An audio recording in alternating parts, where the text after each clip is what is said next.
Hello बच्चों, कैसे हो आप सभी। तो आज का जो डिस्कस करने वाले हैं वो हम करने वाले हैं जो हमारे पास केमिकल काइनेटिक्स है बच्चों। उसके अंदर जो जेई के अंदर जो हमारे पास क्वेश्चंस आते हैं ना, उनको हम बच्चों क्या करने वाले हैं, अच्छे से डिस्कस करने वाले हैं। ठीक है, तो कुछ क्वेश्चंस की प्रैक्टिस करेंगे। तो अच्छा चलो स्टार्ट करते हैं। ये देखिए, तो जो हमारे पास बच्चों क्वेश्चन है, पहला क्वेश्चन अगर हम इसको ध्यान से देखें तो हमारे पास दिया हुआ है क्वेश्चन नंबर 1। तो हमारे पास क्या है, कुछ यहाँ पे रेट का एक्सप्रेशन दिया हुआ है और उनमें पूछा हुआ है कि कोई भी जो रिएक्शन है इसमें से चारों में से कौन सा सेटिस्फाई कर रहा है इसको।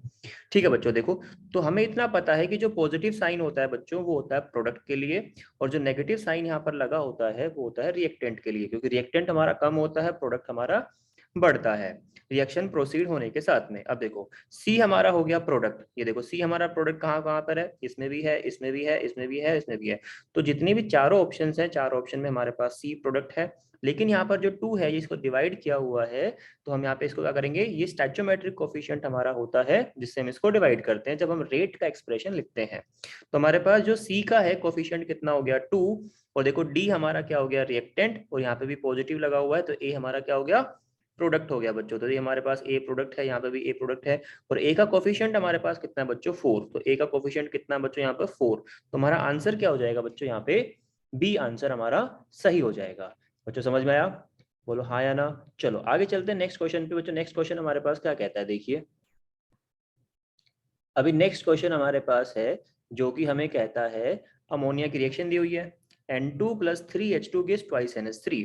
तो उन्होंने कहा है कि जो D of NH3/dt is equal to 2.5 10⁻⁻⁴ moles पर लीटर सेकंड इनवर्स दिया हुआ है। ठीक है, तो ये हमारे पास हो गया NH3 के रेस्पेक्ट में इसका रेट ऑफ अपीयरेंस। ठीक है बच्चों, और हमें बताना है rate of consumption express in terms of H2 S minus d of H2/dt। ये हमारा होता है बच्चों rate of disappearance of hydrogen gas. तो जो हमारे पास यहाँ पर रिएक्शन है इसके आधार पर हम रेट ऑफ रिएक्शन कैसे लिखेंगे, हम यहाँ पे लिख सकते हैं rate is equal to minus d of N2/dt। Okay बच्चों, is equal to -1/3 d of H2/dt। ठीक है बच्चों, और ये बराबर किसके हो जाएगा, ये बराबर हो जाएगा 1/2 डी ऑफ NH3/dt। तो ये हमारे पास वैल्यू गिवन है, हमें ये कैलकुलेट करना है। माइनस डी ऑफ H2/dt हम करना निकालना है। तो ये जो 3 हमारे पास है इसको क्या करेंगे, इधर क्रॉस मल्टीप्लाई करेंगे, और हमारे पास वैल्यू क्या आ जाएगी, -d(H2/dt) is equal to 3/2 D of NH3/dt। तो जो वैल्यू हमारे पास है बच्चों वो क्या हो जाएगी, 3/2। 3/2 का मतलब होता है 1.5। तो हमारे पास आंसर क्या आ जाएगा, इसका आंसर आ जाएगा हमारे पास डी। बच्चों बच्चों समझ में आया नहीं आया। ठीक है, तो इसी तरीके से आपको क्वेश्चन को करना है। तो चलो क्वेश्चन नंबर 3 की बात करते हैं। तो 3 में हमारे पास देखो क्या दिया हुआ है, 3 में हमारे पास दिया हुआ है कि 2 moles of HI gives H2 + I2। ठीक है बच्चों, अब हमारे पास यहाँ पे कहते हैं -1/2 डी ऑफ HI/dt। तो ये हमारे पास क्या आ गया बच्चों, रेट का एक्सप्रेशन आ गया। बच्चों जहां पर भी हमारे पास स्टैचोमेट्रिक कोफिशिएंट से अगर डिवाइड कर देगा तो हमारे पास किसका एक्सप्रेशन आएगा, रेट ऑफ रिएक्शन का एक्सप्रेशन यहाँ पे आ जाएगा। बच्चों समझ में आएंगे। अब देखो क्या ऑप्शन गिवन है, rate of formation of HI। तो फॉर्मेशन जब होगा तो स्टैचोमेट्रिक कोफिशिएंट यूज नहीं होगा, तो ये भी हमारा आंसर गलत हो जाएगा। Rate of disappearance of HI, ठीक है, तो डिसअपियरेंस होगा, रेट ऑफ, तो भी हमारे पास स्टैचोमेट्रिक कोफिशिएंट नहीं आएगा, तो ये भी गलत हो जाएगा। ठीक है बच्चों, इंस्टेंटेनियस रेट ऑफ रिएक्शन, तो ये हमारा सही हो जाएगा। इंस्टेंटेनियस का मतलब होता है जब डेल्टा टी टेंड्स टू 0 हमारे पास होता है। ठीक है, तो रेट ऑफ रिएक्शन यहाँ पे आप देखोगे तो आपको आंसर मिल जाएगा, स्टैचोमेट्रिक कोफिशिएंट से डिवाइड किया हुआ है तो हमारे पास आएगा रेट ऑफ रिएक्शन। बच्चों देखो क्वेश्चन नंबर 4 की अगर यहाँ पे बात करें तो उन्होंने बताया, पूछा गया है कि unit of rate of reaction are. अब देखो जो रेट हमारे पास होता है is equal to change in concentration divide by change in time या टाइम टेकन। तो हमारे पास कंसंट्रेशन का जो यूनिट हमारे पास है बच्चों वो हो जाएगा मोल्स पर लीटर, और जो टाइम हमारे पास है वो किस में होता है, सेकंड्स में होगा, मिनट्स में होगा।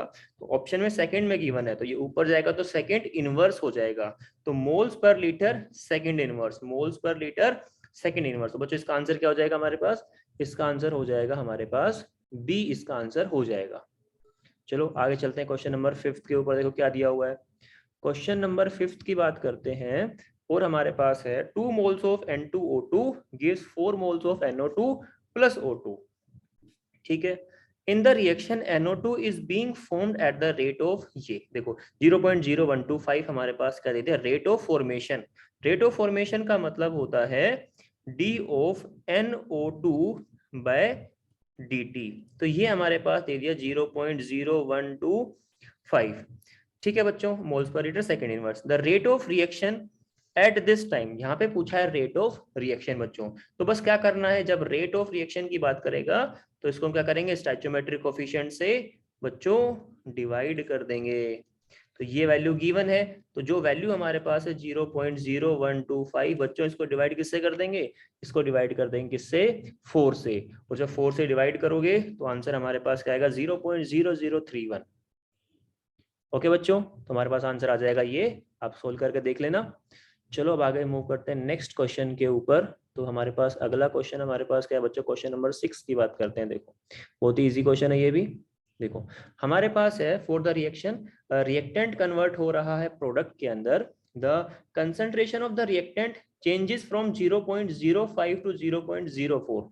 जो कंसंट्रेशन का है वो कम हो गई है, ठीक है, इन 30 मिनट्स। जो टाइम टेकन है कितना है, 30 मिनट्स है। तो बच्चों एवरेज रेट का हमारे पास क्या होता है, change in concentration divide by time taken. हमारे पास होगा C2 minus C1 divide by time taken. तो T2 माइनस T1, रिएक्टेंट है तो माइनस साइन लगा देंगे। तो बच्चों हमारे पास क्या आएगा, minus of 0.04 minus 0.05 divide by time taken बच्चों कितना है 30 मिनट्स। तो आंसर कितना आ जाएगा 0.01 डिवाइड बाय 30। और बच्चों इसको जब आप सोल्व करोगे तो आंसर आपके पास आएगा 3.3 10 की पावर -4 मोल्स पर मिनट। तो आंसर हमारे पास टाइम मिनट में गिवन है, तो हमारे पास यूनिट किस में आ जाएगी, मिनट्स के अंदर। ठीक है बच्चों, अगला क्वेश्चन है क्वेश्चन नंबर 7। हमारे पास देखो क्या गिवन है, 2 moles of HI gives H2 plus I2। The concentration of HI decrease from 0.5 to 0.4। Concentration कम हो रही है इन 10 मिनट्स। बच्चों सेम हमारे पास है कंसंट्रेशन का change divide by time taken. जब हमें क्या निकालना है, एवरेज निकालना है। ठीक है बच्चों, तो इस इंटरवल के अंदर आप क्या करोगे, सिंपल 0.4 माइनस 0.5 आगे माइनस लगा दोगे और डिवाइड किससे कर दोगे, 10 से कर दोगे। ठीक है बच्चों, तो आंसर इसका आ जाएगा ऑलमोस्ट 5 × 10 की पावर -3 आंसर इसका आ जाएगा बच्चों। चलो आगे चलते हैं, आगे हमारे पास है क्वेश्चन नंबर 8। क्वेश्चन नंबर 8 की बच्चों अगर हम यहाँ पे बात करते हैं तो देखो क्या गिवन है। देखो क्वेश्चन नंबर 8 में गिवन है 4 moles of NH3 plus 5 moles of O2 gives 4 moles of NaO plus 6 moles of H2O if the rate of disappearance. देखो फिर से हमारे पास क्या ध्यान से पढ़ना है, रेट ऑफ डिसअपीयरेंस का मतलब होता है D of NH3 by dt, minus sign लगा देना है, इज 3.6 10 की power -3। What is the rate of formation of H2O।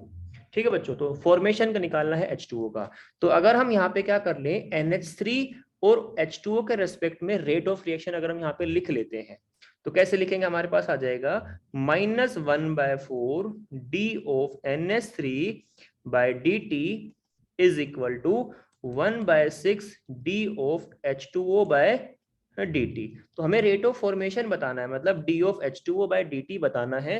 तो इस 8 को ऊपर जाकर के क्रॉस मल्टीप्लाई, 6 हमारे पास है, 6 को क्रॉस मल्टीप्लाई कर देंगे तो आंसर क्या आ जाएगा हमारे पास -6/4 D of NH3 by dt और -DNH3 बाय dt हमारे पास गिवन है। तो बच्चों जो भी हमारे पास ये जो नंबर हमारे पास है 3.6 × 10 की पावर -3, इसको मल्टीप्लाई किससे कर देंगे, 6/4 से इसको मल्टीप्लाई कर देंगे। बच्चों समझ में आया। तो आज जब आप इसको सोल्व कर लोगे तो आंसर हमारे पास आ जाएगा, हमारे पास आंसर आ जाएगा, देखो ये आ जाएगा, ये आ जाएगा 5.4 × 10 की पावर -3, -3 ऊपर आ जाएगा। ठीक है, moles per litre second inverse. ठीक है बच्चों, आसान क्वेश्चन है, करके देखना ट्राई इसको। अब देखो क्वेश्चन नंबर 9 की बात करते हैं यहाँ पे। तो हमारे पास है NO2 dissociate into nitric oxide. NO में डिसोशिएट हो गया एंड O2 में डिसोशिएट हो गया। तो हमारे पास क्या लिखेंगे, हमारे पास रिएक्शन गिवन है 2 moles of NO2 gives 2 moles of NO plus O2 if the rate of decrease of concentration of NO2। तो rate of decrease of concentration दिया हुआ है इज 6.0 10 की पावर -12। ठीक है बच्चों, what will be the rate of increase of concentration of O2। तो बच्चों हमारे पास यहाँ पे रेट ऑफ इंक्रीज का मतलब रेट ऑफ अपीयरेंस और रेट ऑफ डिक्रीज का मतलब rate of disappearance. Same formula हमारे पास लगेगा। तो हमें O2 और NO2 के रेस्पेक्ट में करना है, तो हम यहाँ पे क्या करेंगे, -1/2 D of NO2/dt is equal to D of O2 by dt। यहाँ पे हम इसको कंपेयर कर लेंगे by writing the expression for rate of reaction. तो बच्चों यहाँ पे क्या हो जाएगा, देखो तो हमारे पास ये दिया हुआ है माइनस डी ऑफ NO2/dt, ये हमारे पास गिवन है। तो इस वैल्यू को अगर हम क्या करेंगे 2 से डिवाइड कर देंगे तो रेट ऑफ हमारे पास क्या आ जाएगा, increase of concentration of O2 हमारे पास आ जाएगा। तो वैल्यू हमारे पास गिवन है 6.0 10 की पावर -12।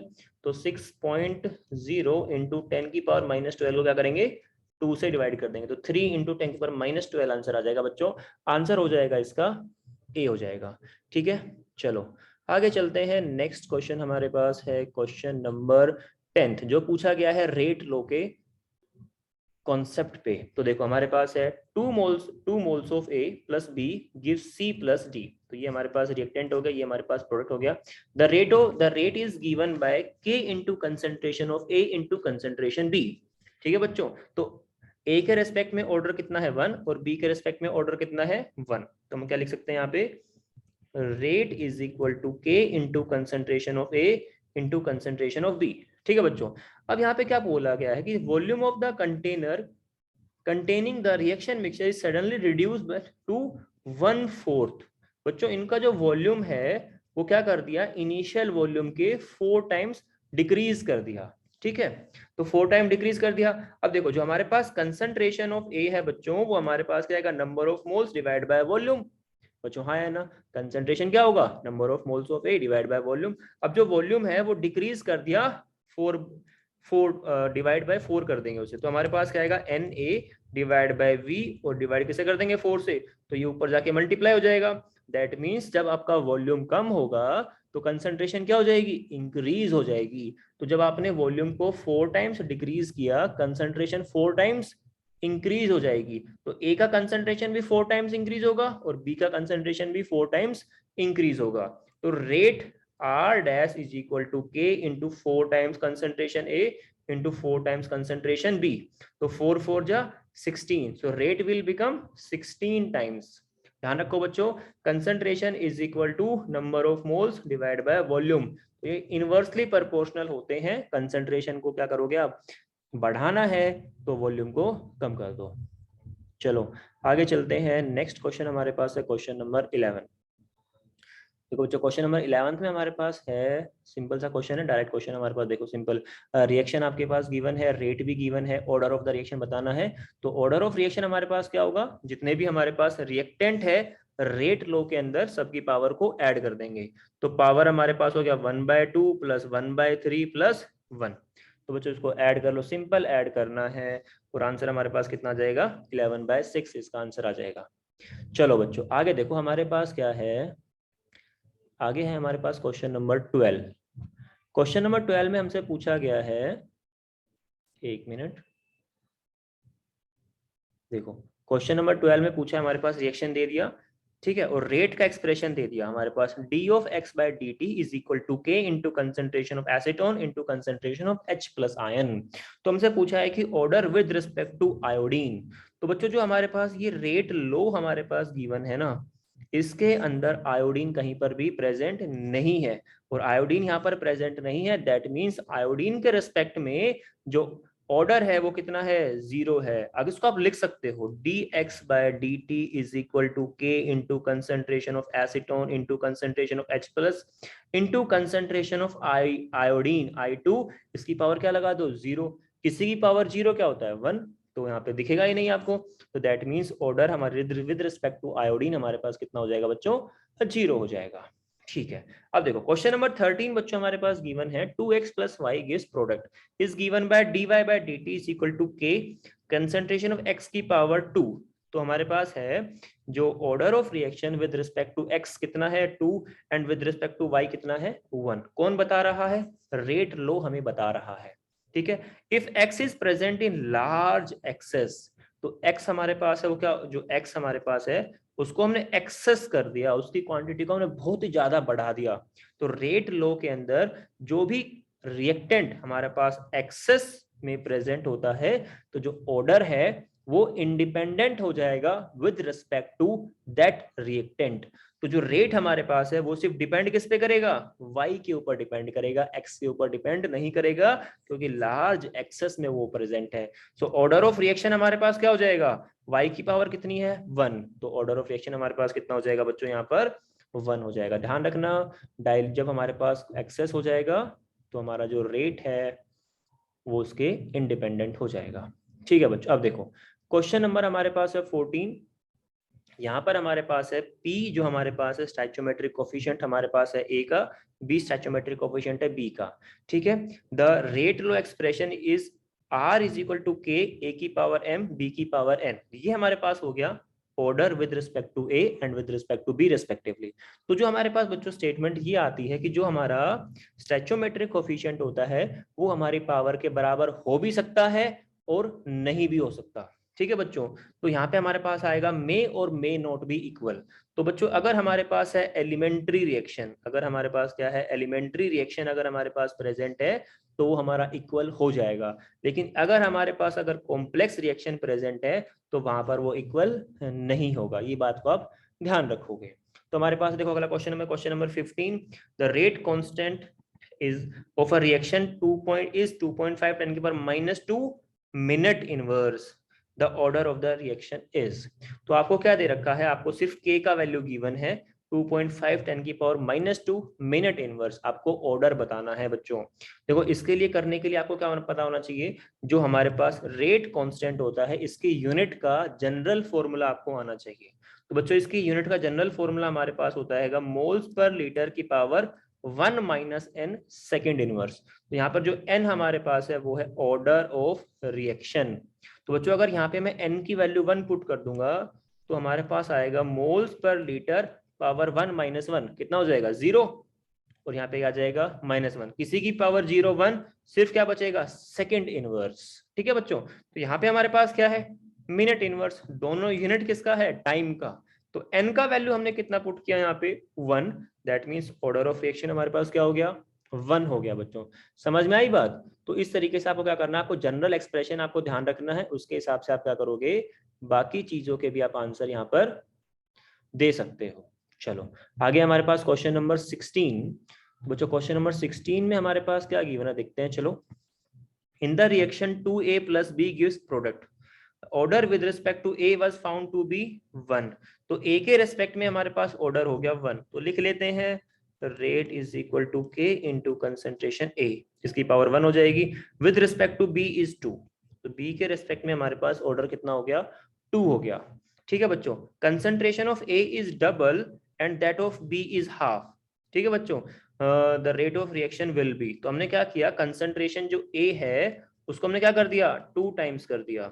तो concentration B dash is equal to concentration B divide by 2, हमने इसको हाफ कर दिया, इसमें पुट कर दो। तो rate R dash will be is equal to K into concentration A की 2A, और यहाँ पे क्या आ जाएगा B बाय 2 का स्क्वायर, 2 2 जा 4, तो K into concentration A into 2 और ये b का स्क्वायर डिवाइड बाय 4, तो ये 1/2। तो जो रेट हमारे पास है वो क्या हो जाएगा 2 से डिवाइड कर दो, क्या हो जाएगा हाफ हो जाएगा बच्चों। कैसा हो जाएगा हाफ। देखो क्या आंसर आ रहा है, आंसर आ रहा है इसका बी। बच्चों आसान है तो इसको आप आराम से सोल्व कर सकते हो। चलो चलते हैं नेक्स्ट क्वेश्चन पे। हमारे पास है क्वेश्चन नंबर 17, देखते हैं क्या गिवन हमारे पास है इसमें।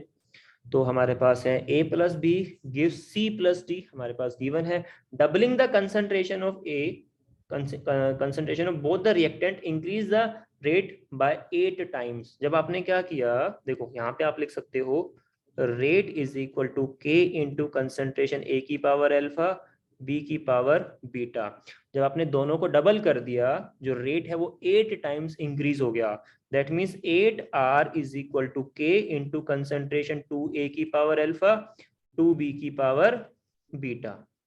ठीक है बच्चों, अब देखो दूसरा हमारे पास है and doubling the initial concentration of only b simply doubles the reaction rate. समझ में आई बच्चों। देखो जब उन्होंने सिर्फ और सिर्फ b को डबल किया तो रेट ऑफ रिएक्शन क्या हो गया डबल हो गया। दैट मीन्स भाई किसी चीज को डबल कर रहे हो दैट मीन्स उसकी पावर क्या रही होगी 1 रही होगी।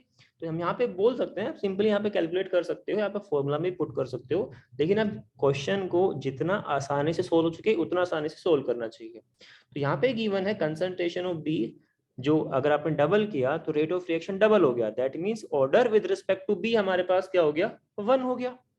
बोलो हाँ या ना। ठीक है, अब यहाँ पे अगर ये 1 हो गया तो देखो 8 टाइम कैसे होगा, जब अगर यहाँ पे देखो, यहाँ पे इसकी पावर में अगर हम 1 कर देते हैं, बीटा की वैल्यू क्या कर दी 1।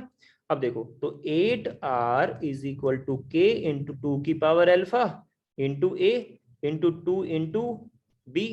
तो 2 की पावर अल्फा प्लस 1, 2 की power alpha plus 1 is equal to 8। तो 8 को क्या लिख सकते हो आप, 2 की पावर 2 इंटू 2 इंटू 2, 2 की पावर 3। तो alpha plus 1 is equal to कितना आ जाएगा, 3 आ जाएगा। तो अल्फा की वैल्यू क्या आ जाएगी, 2। दैट मीन्स जो ऑर्डर विद रिस्पेक्ट टू ए कितना है 2 और विद रिस्पेक्ट टू बी कितना है 1। आसानी से सोल्व कर सकते हो, अदरवाइज कॉम्प्लेक्स तरीका होता है कि इसको पुट करो फिर इसको डिवाइड करो, डिवाइड करके अल्फा बीटा को कंपेयर करो। तो आप यहाँ से डायरेक्ट निकाल सकते हो, टाइम सेव आपका हो जाएगा। चलो बच्चों नेक्स्ट हमारे पास है क्वेश्चन नंबर 18। तो 18 में हमारे पास बच्चों क्या गिवन है, देखिए, in the presence of acid the initial concentration of cane sugar was reduce from 0.2 to 0.1। जो कंसंट्रेशन चेंज है 0.2 से 0.1 है इन 5 आवर्स। ठीक है बच्चों, तो यहाँ पे हो गया, and 0.05 in 10 hours the reaction must be of. तो जो यहाँ पे क्या करता है ना, देखो देखो आप यहाँ से तो याद रख सकते हो, जो केन शुगर का जो हाइड्रोलिसिस होता है वो शूडो फर्स्ट ऑर्डर रिएक्शन होता है। ठीक है, तो आप वहां से ध्यान रखिए, इसको फर्स्ट ऑर्डर यहाँ पे टिक कर सकते हो। या फिर आप क्या करोगे, यहाँ पे जो हमारा जो रेट है, हमारे पास जो रेट एक्सप्रेशन आता है फॉर फर्स्ट ऑर्डर, वो हमारे पास आता है ln a नोट अपॉन में a इज इक्वल टू के टी। तो यहाँ पे क्या करोगे आप, पहले इन दोनों वैल्यूज को पुट करोगे, ln 0.2 divide by 0.1 is equal to K, और टाइम कितना है 5 आवर्स। तो यहाँ से आप क्या करोगे, के का वैल्यू निकालोगे। ठीक है, फिर आप क्या करोगे, दूसरे में आप फिर से इसको पुट करोगे। सो इनिशियल वैल्यू कितना है 0.2 and it become 0.05 in how much time 10 hours. तो इनको मल्टीप्लाई किससे कर देंगे, 10 से। तो यहाँ से जब आप निकालोगे के का वैल्यू, तो के का वैल्यू क्या आएगा यहाँ पर, सेम आएगा। ठीक है, तो आप बोल सकते हो कि इसका जो ऑर्डर है वो क्या है, 1 है। तो आप सोल्व करके निकाल सकते हो, अदरवाइज आप ध्यान रख लो कि केन शुगर का जो हाइड्रोलिसिस है वो शूडो फर्स्ट ऑर्डर है। अब वो फर्स्ट ऑर्डर वहां पे आप इसको टिक कर सकते हो। ठीक है बच्चों, चलो आगे चलते हैं, हमारे पास है नेक्स्ट क्वेश्चन है question number 19। The rate of formation of a dimer is a second order reaction है हमारे पास है, और 9.1 into 10⁶ moles per liter second inverse at 0.01 moles per liter monomer concentration, what will be the rate constant for the reaction। हमारे पास बच्चों देखो rate दिया हुआ है, हमारे पास दिया हुआ है रेट इज इक्वल टू के इंटू कंसेंट्रेशन ए, सेकेंड ऑर्डर है, इसकी पावर क्या आ जाएगी 2। ठीक है, कंसेंट्रेशन कितना दिया हुआ है 0.01। ठीक है, और रेट हमारे पास दिया हुआ है 9.1। तो सिंपल आप वैल्यू पुट करो, 9.1 into 10 to the power 6 plus 6 is equal to K, concentration 0.01 की पावर 2। बस सोल्व कर लो, के का वैल्यू यहाँ पे कैलकुलेट कर लो बच्चों। ठीक है, जब आप कैलकुलेट करोगे तो हमारे पास आंसर आएगा 9.1 10 की पावर -2, आंसर इसका आ जाएगा। चलो आगे चलते हैं, नेक्स्ट हमारे पास है क्वेश्चन नंबर 20 की बच्चों, यहाँ पे हम बात करेंगे। देखो अब 20 हमारा थ्योरेटिकल क्वेश्चन है, यहाँ पे हम देख सकते हैं reaction is of first order when. भाई रिएक्शन हमारा फर्स्ट ऑर्डर कब होगा, जब कंसंट्रेशन ए की पावर क्या हो जाएगी 1 हो जाएगी, जो भी रिएक्टेंट हमारे पास है। So amount of product form increase linearly with time. जो हमारे पास कह रहा है कि जो अमाउंट है प्रोडक्ट का वो इंक्रीज होगा लीनियरली। ठीक है, या दूसरा देखते हैं, rate decrease linearly with time. जो रेट है वो डिक्रीज हो जाए टाइम के साथ में। Rate is linearly related to the concentration of reactant. यहाँ पे देखो क्या है, जो रेट है वो लीनियरली डिपेंडेंट किस पे करता है, कंसंट्रेशन ऑफ द रिएक्टेंट। यही बात बोलता है first order, that rate is equal to के इंटू कंसंट्रेशन ए की पावर 1।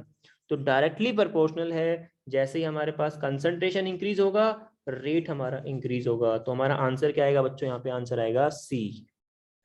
ठीक है, चलो अब चलते हैं नेक्स्ट क्वेश्चन पे। हमारे पास है नेक्स्ट क्वेश्चन नंबर है हमारे पास है 21। तो बच्चों हमारे पास यहाँ पे ग्राफ दिया हुआ है, तो ग्राफ आपको बताना है। देखो फर्स्ट ऑर्डर रिएक्शन का ग्राफ दिया हुआ है, तो फर्स्ट ऑर्डर के लिए जो एक्सप्रेशन हमारे पास आता है that is log of a is equal to log of a naught minus के टी डिवाइड बाय 2.303। तो ये हमारे पास क्या हो गया, y is equal to m x plus c. जो इक्वेशन ऑफ स्ट्रेट लाइन है उससे अगर हम कंपेयर करते हैं बच्चों, तो जो इंटरसेप्ट हमारे पास है वो कितना आएगा, log ऑफ a नोट, और जो स्लोप हमारे पास है m का वैल्यू हमारे पास आता है माइनस के डिवाइड बाय 2.303। दैट मीन जो स्लोप हमारे पास है वो है नेगेटिव। नेगेटिव का मतलब यहाँ पे कंसंट्रेशन हमारा डिक्रीज होगा और आंसर क्या हो जाएगा, बी हो जाएगा। सिंपल सी बात है, ए हमारा रिएक्टेंट है, जैसे रिएक्शन प्रोसीड होगा उसका अमाउंट कम हो जाएगा, कम होगा तो ग्राफ नीचे की तरफ आएगा, और एक ही ग्राफ है जो नीचे की तरफ आ रहा है, वही आपका आंसर हो जाएगा। टाइम को बचाते हुए आप आसानी से इसको सोल्व कर सकते हो। ठीक है बच्चों, नेक्स्ट आता है हमारे पास क्वेश्चन नंबर 22। देखो half life period of a first order reaction is, जो टी हाफ बच्चों हमारे पास आता है फर्स्ट ऑर्डर के लिए दैट इज 0.693 डिवाइड बाय के। जो फर्स्ट ऑर्डर का जो हमारे पास टी हाफ है that is independent to the initial concentration of a reactant. सीधी सी बात है, आंसर आ जाएगा सी, इंडिपेंडेंट हो जाएगा। 0.693 बाय के का इसका सिंपल सा एक्सप्रेशन है, आपको याद होना चाहिए, बहुत बार इसका यूज होता है। ठीक है बच्चों, अब देखो which of the following expression represent the 3/4 life for a first order reaction. 3/4 आपको बताना है। 3/4 का मतलब होता है जब 3/4 ऑफ द रिएक्शन हमारी क्या हो गई, कंप्लीट हो गई। 3/4 हमारी रिएक्शन क्या हो गई, कंप्लीट हो गई। दैट मीन्स जो इनिशियल कंसंट्रेशन आपके पास ए नोट थी उसमें से कितना बचा हुआ है आफ्टर टाइम, कितना आ जाएगा, ए नोट बाय 4। भाई 3/4 तो कंप्लीट हो गया, बचा कितना, ए नोट बाय 4। तो इसको आप पुट करोगे तो हमारे पास क्या आ जाएगा यहाँ पर, ln A naught divide by A naught divide by 4 is equal to के इंटू टी। ठीक है बच्चों, तो 4 ऊपर चला जाएगा, तो ln A naught divide by A naught into 4 is equal to के टी। ए नोट से ए नोट कैंसिल, ln क्या आ जाएगा 4, तो हमारे पास आ जाएगा ln 4 इज इक्वल टू के टी 3/4। ठीक है बच्चों, तो ln 4 डिवाइड बाय के आप यहाँ पे पुट कर सकते हो, और ln 4 आपके पास लॉग में दिया हुआ है तो कन्वर्ट कर लो, 2.303 log ऑफ 4 डिवाइड बाय के आ जाएगा हमारे पास। तो हमारे पास कहीं गिवन है ये, हमारे पास गिवन है, देखो ये हमारे पास आ गया 2.303 log ऑफ के। तो आंसर क्या आ जाएगा हमारा यहाँ पे, सी आंसर इसका आ जाएगा। चलो आगे चलते हैं, हमारे पास है अगला क्वेश्चन, क्वेश्चन नंबर 24। देखो रेडियो एक्टिव आइसोटोप है, तो बच्चों ध्यान रखना जो भी हमारा क्वेश्चन आएगा रेडियो एक्टिविटी के ऊपर वो हमारा फर्स्ट ऑर्डर को फॉलो करेगा। ठीक है, हाफ लाइफ हमारे पास दिया हुआ है 3 आवर्स का, T1/2 हमारे पास गिवन है 3 आवर।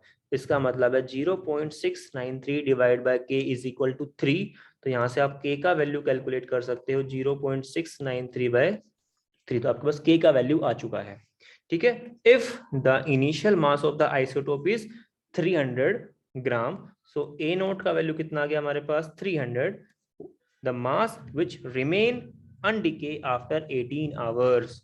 तो टाइम हमारे पास दे दिया 18 आवर, आपको ए का वैल्यू कैलकुलेट करना है। तो बच्चों सिंपल आपका क्या करेंगे, simple ln A naught upon में ए इज इक्वल टू के टी। के का वैल्यू हम निकाल चुके हैं, so ln A naught given है हमारे पास 300 divide by A is equal to 0.693/3, और टाइम दे दिया 18। सिंपल सोल्व करना है आपको, ए का वैल्यू कैलकुलेट करना है। ठीक है बच्चों, तो आप कैलकुलेट कर लोगे, सोल्व कर लेना, आंसर आएगा इसका ऑलमोस्ट 4.68 ग्राम। ठीक है, कैलकुलेशन आप कर लोगे। आगे चलते हैं नेक्स्ट क्वेश्चन पे। नेक्स्ट क्वेश्चन हमारे पास है 25th का हमारे पास गिवन है। देखो हमारे पास यहाँ पे गिवन है 1.386 hours are required for the disappearance of 75% of a reactant of a first order reaction. तो ये जो 75 का मतलब है सिंपल 3/4 जो हमने पहले सोल्व किया था। जो T3/4 हमारे पास है वो कितना दे दिया हमारे पास, ठीक है 1.386। ठीक है बच्चों, what is the rate constant for the reaction. अब देखो अगर आपको हल्की सी चीज अगर याद है तो आप लोग कर लोगे। देखो ऊपर हमारे पास यहाँ पे दिख भी रहा है, सी आंसर आया था हमारे पास। जो बच्चों T3/4 हमारे पास आया था वो आया था 2.303 into log of 4 divide by के। log of 4 को हम लिख सकते हैं log 2 की पावर 2, ठीक है। तो यहां से हमारे पास आ जाएगा T3/4 is equal to 2.303 into log 2 की power 2 divide by K. Power आगे ले आओ तो हमारे पास आ जाएगा 2.303 into 2 into log 2 divide by K. अब देखो अगर इसको हम थोड़ा सा अगर इसको रीअरेंज कर लें तो हमारे पास क्या आएगा 2 into 2.303 into log 2 divide by के। ये हमारे पास हो जाएगा बच्चों टी हाफ। तो इसको हम लिख सकते हैं 2 into T half. That means जो T3/4 हमारे पास होता है that is equal to twice of T half. और ट्वाइस ऑफ टी हाफ कितना होता है 2 इंटू 0.693 डिवाइड बाय के। अब बस यहाँ पे T3/4 की वैल्यू गिवन है, यहाँ से के आप कैलकुलेट कर लोगे तो आंसर आ जाएगा हमारे पास आएगा 1.386 is equal to 2 into 0.693 divide by K को ऊपर लेके जाओ, 1.386 को नीचे लेके आ जाओ, बोलो हाँ या ना। तो इसको सोल्व करोगे तो आंसर हमारे पास आएगा ऑलमोस्ट 2.7 10 की पावर -4 सेकेंड इनवर्स। ठीक है बच्चों, तो यहाँ से आप इसको सोल्व कर लोगे। चलो चलते हैं आगे। आगे हमारे पास है question number 26। The correct expression for the rate constant for the for reaction of first order is. First order reaction का आपको एक्सप्रेशन बताना है, ये तो आपको याद होना चाहिए, ठीक है। अब बस सीधी सी बात ध्यान रखो, अगर अच्छा जीरो ऑर्डर पूछा है तो जीरो ऑर्डर का हमारे पास होता है a is equal to A naught minus के टी, ठीक है। तो हमें के निकालना है, के निकाल लो, इसको आप रीअरेंज कर लो तो आ जाएगा हमारे पास a naught minus a is equal to के टी। सो हमारे पास के इज इक्वल टू 1/t और आ जाएगा ए नोट माइनस ए। देखो कौन सा ऑप्शन आ रहा है हमारे पास, ये आएगा ए नोट हमारा पहले आ रहा है, देखो आंसर आएगा बी। कंफ्यूज नहीं होना है, सी के अंदर देखो ए पहले दिया हुआ है लेकिन हमारा पहले क्या है ए नोट, तो हमारे पास आंसर क्या आएगा बच्चों इसका बी आएगा, गलती नहीं करनी है बिल्कुल भी। चलो आगे हमारे पास क्वेश्चन नंबर 27, देखिए क्या कहता है question number 27। If A is the initial concentration of the reactant, the time taken for the completion of the reaction if it is zero order will be। zero order reaction के लिए आपको क्या करना है, वो टाइम बताना है जहां पे हमारी रिएक्शन कंप्लीट हो गई। बच्चों देखो अगर रिएक्शन अगर हमारी कंप्लीट हो जाएगी दैट मींस जो A इज इक्वल टू 0, भाई कुछ बचेगा ही नहीं। अगर हमारी रिएक्शन कंप्लीट हो जाएगी तो सारा का सारा रिएक्टेंट क्या हो जाएगा, खत्म हो जाएगा। तो देखो एक्सप्रेशन हमारे पास आया था A is equal to A naught minus के टी। ए का वैल्यू कितना हो गया 0, क्योंकि रिएक्शन कंप्लीट हो गई। इनिशियल वैल्यू कितना दिया हुआ है A, तो 0 is equal to A minus K into T. Time निकालना है, so A is equal to के टी और टाइम आ जाएगा ए बाय के। तो इनिशियल कंसंट्रेशन कितना है ए, डिवाइड कर दो किससे, के से, तो आंसर हमारे पास आ जाएगा ए बाय के। इतना इजी क्वेश्चन है, बस बच्चों ध्यान रखना अगर रिएक्शन कंप्लीट हो गई है तो पूरा का पूरा हमारा जो रिएक्टेंट है वो कंज्यूम हो जाएगा, कुछ नहीं बचेगा। चलो आगे हमारे पास है क्वेश्चन नंबर 28। बच्चों सिंपल सा क्वेश्चन पूछा हुआ है, देखो हमारे पास फर्स्ट ऑर्डर का हमारे पास एक्सप्रेशन पूछा है, लॉग के टर्म्स में भी दिया हुआ है, ई के रेस्पेक्ट में भी दिया हुआ है, ठीक है बच्चों। तो देखो हमारे पास अलग अलग एक्सप्रेशन होते हैं, आपको ध्यान रखना है। तो एक हमारे पास आया था ln ए नोट अपॉन में ए इज इक्वल टू के टी, ठीक है। तो यहाँ पे तो है नहीं, अगर इसको डिवाइड कर ले किसके रेस्पेक्ट में 2.303 के रेस्पेक्ट में अगर करें तो क्या आएगा, देखो 2.303 log of A naught upon में ए इज इक्वल टू के, डिवाइड कर दो टी से। तो यहाँ पे कुछ प्रेजेंट है, देखो यहाँ पे ए दिया हुआ है, हमारे में ए नोट आ रहा है, दैट मीन्स ए ऑप्शन गलत हो जाएगा, बोलो हाँ या ना। ठीक है, ए माइनस एक्स का मतलब है इनिशियल कंसंट्रेशन में से कुछ अमाउंट कम हो गया, कम होने का मतलब सिंपल ए की बात कर रहा है वो, तो ये भी गलत हो जाएगा। ठीक है बच्चों, अब देखो 2.303 डिवाइड बाय टे, अब ए में से देखो हमने ऐड कर दिया, देखो जो भी हमारे पास ऐड कुछ नहीं होता, जो रिएक्टेंट है वो हमेशा कम होता है, तो ये भी हमारा क्या हो जाएगा, गलत हो जाएगा। आप देखो हमारे पास आंसर क्या आ जाएगा, a is equal to A naught e to the power minus के टी। वो कैसे आएगा, देखो जो हमारे पास फर्स्ट एक्सप्रेशन है, तो इसमें जो नेचुरल लोग हमारे पास लेफ्ट हैंड साइड में है, उसको अगर हम राइट हैंड साइड में लेके जाएंगे तो हमारे पास आएगा ए नोट अपॉन में ए is equal to e to the power k t. अब इसको हम उल्टा कर लेंगे। देखो हमारे पास आएगा ए अपॉन में a naught is equal to e to the power minus के टी हमारा हो जाएगा, क्योंकि हमें क्या चाहिए, ए की वैल्यू निकालनी है, ए नोट की वैल्यू नहीं निकालनी है। तो इसको रेसिप्रोकल करोगे तो उधर वो माइनस साइन में चला जाएगा। So A is equal to A naught e to the power minus के टी बच्चों हमारे पास यहाँ पे हो जाएगा। तो हमारे पास आंसर क्या आएगा, इसका आंसर आ जाएगा हमारे पास सी। तो चलो हमारे पास चलते हैं अगले क्वेश्चन के ऊपर। देखो अगला क्वेश्चन बहुत ही इजी हमारे पास है। ग्राफ हमारे पास दे दिया, कंसंट्रेशन ऑफ एक्स हमारे पास बच्चों यहाँ पे गिवन है, कंसंट्रेशन ऑफ एक्स गिवन है विद रिस्पेक्ट टू टाइम। अब देखो सिंपल सी बात है, देखो कंसंट्रेशन एक्स हमारे पास किस में आया था, जीरो ऑर्डर में आया था। अब हमारे पास या तो जीरो है या फर्स्ट है, या फर्स्ट है या जीरो है। भाई फर्स्ट ऑर्डर के अंदर तो या तो लोग हमारे पास एक्स आता है या नेचुरल लोग एक्स आता है। दैट मीन्स ये तो होगा नहीं, फर्स्ट ऑर्डर तो हमारे पास होगा नहीं, तो कौन सा होगा हमारे पास, जीरो ऑर्डर हो जाएगा। अब बच्चों अगर जीरो ऑर्डर हो जाएगा तो के का वैल्यू क्या आएगा बताओ, रेट कांस्टेंट का वैल्यू हमारे पास आया था, यूनिट क्या आया था कि भैया मोल्स पर लीटर की power 1 minus N second inverse. N का वैल्यू कितना हो गया, जीरो। तो भाई जीरो ऑर्डर रिएक्शन हमारे पास आ रहा है, बचे ना, दो ही बचे हमारे पास। तो हमारे पास आ जाएगा moles per litre power 1 second inverse. तो हमारा आंसर क्या हो जाएगा बच्चों, यहाँ पे आंसर हो जाएगा ए। तो ज्यादा सोल्व नहीं करना है आपको, ट्रिक्स अप्लाई करनी है, वहां से आप इसको सोल्व कर सकते हो। देखो अगला हमारे पास है क्वेश्चन नंबर 30। क्वेश्चन नंबर 30 क्या कहता है वो देखिए। The rate constant for the first order reaction दिया हुआ हमारे पास, के का value, how long will 5 gram of the reactant will take to reduce to 3 gram. तो सिंपल आप फॉर्मूला अप्लाई करो, ए नोट का वैल्यू गिवन है हमारे पास 5, ए का वैल्यू गिवन है 3, के का वैल्यू गिवन है 15 इंटू 10 की पावर -3, आपको पूछा है टाइम। तो सिंपल हमारे पास आ जाएगा ln 5/3 इज इक्वल टू के टी। के का वैल्यू कितना है 15 इंटू 10 की पावर -3, और टाइम आपको निकालना है। इसको सोल्व कर लो, बस आंसर इसका आ जाएगा। बोलो हाँ या ना बच्चों, जल्दी से बताओ, हम सोल्व कर लोगे। आंसर इसका आ जाएगा ऑलमोस्ट 34.07 सेकेंड। इसको आपको लॉग वगैरह का यूज करना पड़ेगा, तो आप कैलकुलेटर यहाँ पे यूज कर सकते हो। जेई के एग्जाम में भी आपको, ऑनलाइन एग्जाम के अंदर भी आपको कैलकुलेटर वहाँ पे मिलेगा। ठीक है, अब देखो आगे हमारे पास है question number 31। Half life period for a first order reaction is 10 minutes. T half आपके पास दे दिया 10 मिनट फर्स्ट ऑर्डर का। What percentage of the reactant will be completed in 100 minute.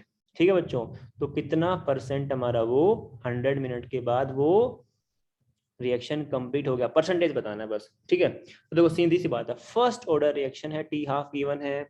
देखो बच्चों हमारे पास ना एक फॉर्मूला आता है कि ये कितना कंसंट्रेशन बचा हुआ है। So A is equal to A naught divide by 2 की पावर n।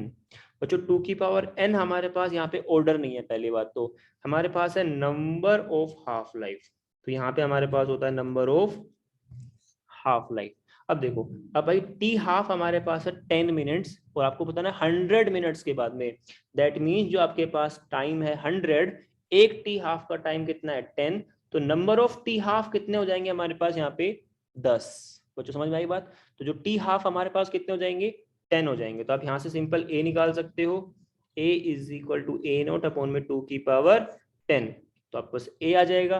परसेंटेज चेंज भी यहाँ पे निकाल लोगे। बोलो हाँ या ना भाई, कितना परसेंट कंप्लीट हुआ, भाई जितना आपके पास बचा हुआ है वो बचा हुआ है, बाकी रिएक्शन क्या हो गई, कंप्लीट हो गई, उसके हिसाब से आप यहाँ पे कैलकुलेट कर लोगे। तो आंसर इसका आएगा ऑलमोस्ट 99.9%। आप इसको सोल्व करोगे तो आंसर आ जाएगा। चलो चलते हैं आगे, हमारे पास आएगा क्वेश्चन नंबर 32। अब देखो हाफ लाइफ हमारे पास गिवन है, ठीक है, तो हमारे पास है हाफ लाइफ गिवन है हमारे पास 5730, टी हाफ हमारे पास गिवन है 5730। ठीक है, हमारे पास 80% of the carbon 14 is found to be in 80% of the carbon 14 found in the living tree. That means अगर वो इनिशियल अगर वो 100 रहा होगा तो कितना बचा हमारे पास बचा कितना 80%, मतलब 80 हमारे पास बचा हुआ है। तो आपको एज बतानी है, मतलब एज का मतलब आपको यहाँ पे टाइम बताना है। सिंपल, टी हाफ आपके पास गिवन है, यहाँ से के कैलकुलेट कर लो, भैया T half is equal to 0.693 divide by K is equal to 5730। K का वैल्यू हमारे पास आएगा 0.693 डिवाइड बाय 5730। पुट कर दो, हमारे पास फॉर्मूला होता है ln ए नोट अपॉन में ए इज इक्वल टू के टी। ln ए नोट का वैल्यू कितना गिवन है 100, बचा कितना 80%, इज इक्वल टू के का वैल्यू निकाल लिया टी हाफ से 0.693 डिवाइड बाय 5730, और टाइम यहाँ से आप कैलकुलेट कर लोगे। सोल्व करना है, टाइम निकाल लेना, बोलो हाँ या ना। तो जब टाइम निकालोगे तो हमारे पास आएगा 1845 ईयर्स, मतलब 1845 ईयर्स हमारे पास यहाँ पर इसका एज हो गया है। चलो आगे हमारे पास है क्वेश्चन नंबर 33, देखते हैं क्या कहता है। ठीक है, अब हमारे पास है question number 33, half life for the first order reaction हमारे पास गिवन है। What will be the t half? अरे टी हाफ आपसे पूछा है भैया, क्या गिवन है? Rate constant. तो t half is equal to 0.693 divide by k. क्या करोगे, 0.693 को टी हाफ के से डिवाइड कर दो, के कितना है 200, निकाल लोगे, बहुत ही इजी है। तो आप सोल्व करोगे तो आंसर आएगा हमारे पास 3.46 10⁻³ सेकेंड्स। ठीक है बच्चों, तो आज के लिए इतना ही है। नेक्स्ट वीडियो हमारे पास जो है उसको हम आगे कंटिन्यू करेंगे। तो ओके।